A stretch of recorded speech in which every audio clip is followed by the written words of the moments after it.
Experts have warned that President Vladimir Putin may be eyeing his next target as Russia faces resolute and seemingly unforeseen resistance on the ground in Ukraine, despite a 3-week nonstop barrage.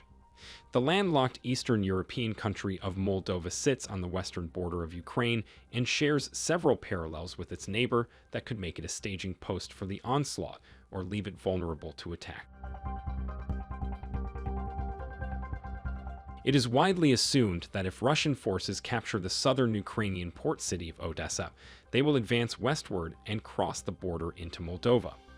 Russian warships have recently launched missiles at Tuzli, 50 miles from the Moldovan border, southwest of Odessa on the Black Sea coast.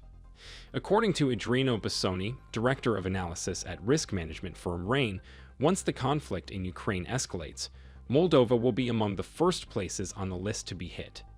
For Moldovans, the striking similarities between their country and Ukraine are frightening, as they were both parts of the Soviet Union before gaining independence in 1991 when the United Socialist Soviet Republic dissolved. Moldova, like Ukraine, is not a member of the European Union or Nato, despite aspirations to join both, which means it cannot rely on either bloc's protection should Russia provoke an invasion. Moldova has a sizable pro-Moscow breakaway region within its borders, centered primarily in the breakaway state of Transnistria, on the Ukrainian border that is occupied by Russian troops, similar to the separatist regions of Donetsk and Luhansk in Ukraine. Transnistria is a strip of land in eastern Moldova that runs along the Ukrainian border. In 1991, when the region declared its separation from the rest of Moldova, a brief war broke out, killing hundreds of people. Even Russia does not recognize tiny Transnistria as an independent state, and the region, which is governed by a Kremlin-backed leader, could be a strategic opportunity for Russia. It has a hammer and sickle on its flag, Lenin statues in its squares, and streets named after Marx and Engels, all of which are throwbacks to Soviet times. The territory, which straddles the Dniester River on both sides, is home to a garrison of around 1,300 Russian and local troops, as well as a massive weapons stockpile of 20,000 tons. The Russians could use Transnistria, or even the entire Republic of Moldova, as a launchpad to set up a new front in Ukraine if they were to conquer these territories. Responding to questions about the possibility of the small sandwich country between Ukraine and Romania being next on Vladimir Putin's list of targets after Ukraine, the blunt foreign minister of the 2.5 million populated nation, Nicu Popescu, acknowledged that the Moldovan army is understaffed and under-equipped. Moldovans were aghast 2 weeks ago when Belarus authoritarian ruler, Alexander Lukashenko, disclosed Russia's apparent war plan for the region.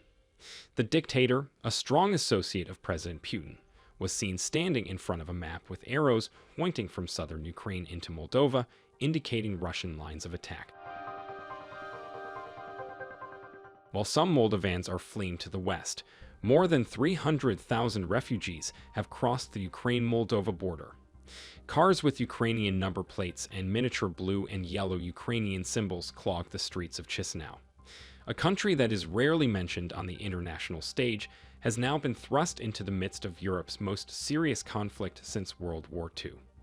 Republican Senator Marco Rubio wrote in a recent tweet, "Get familiar with Transnistria. You'll soon be hearing a lot more about it." Nicholas Myers, a senior fellow at Strategy and Future in Warsaw, Poland, believes that Russia will move on Transnistria, but that it is less probable that Moscow will try to take over Moldova as a whole. If Russia is able to occupy the Odessa region in southern Ukraine, Myers believes that a link-up with Transnistria will be unavoidable. A Western diplomat in Chisinau concurs and believes there is a very good chance that Putin would seek to capture Transnistria. Despite the fact that it is still a de jure part of Moldova, it seems unlikely that Putin could resist the temptation. He also believes that Russia invading the entire country of Moldova is a longer-term possibility, but that if it occurs, according to the diplomat, Moldova wouldn't be able to put up much resistance.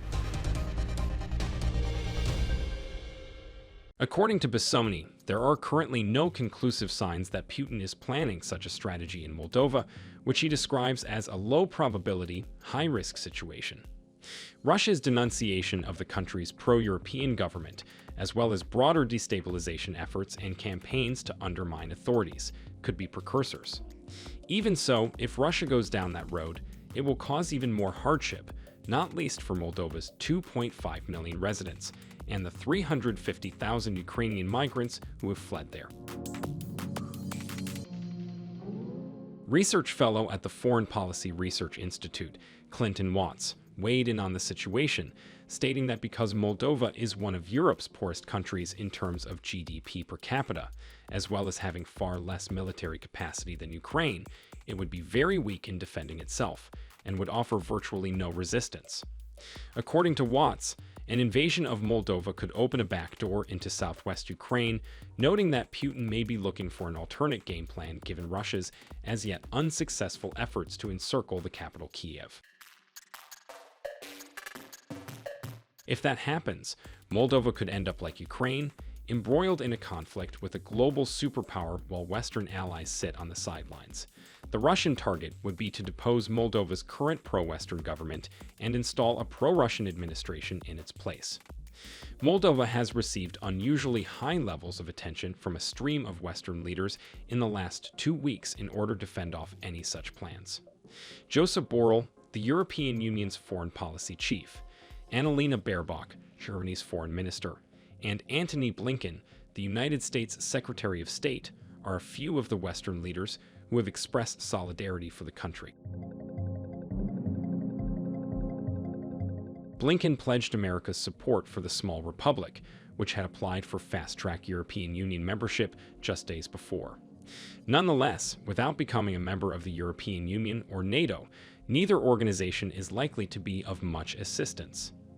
That, crucially, distinguishes Moldova from other former Soviet republics such as the Baltic states of Lithuania, Latvia, and Estonia, which have all shared national security concerns in the face of increased Russian threats. All three are members of the European Union and NATO, implying that allies would intervene if Russia invaded, unlike Moldova, which would be in a precarious position if Russia decides to make it its next target.